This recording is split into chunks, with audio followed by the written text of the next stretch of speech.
కఠిన హృదయమున కారుణ్యమును నింపి కలువలు పూయించిన కృపలను కొనియాడెదా.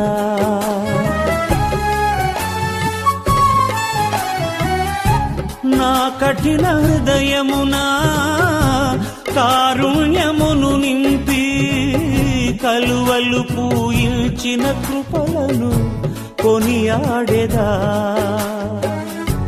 పాపములు క్షమించి నన్ను మార్చిన దోషములు భరించి దరి చేర్చిన నీ ప్రేమ గీతం పాడెదా. నీ గొప్ప కార్యం సాటెదా. నా జీవితం మార్చిన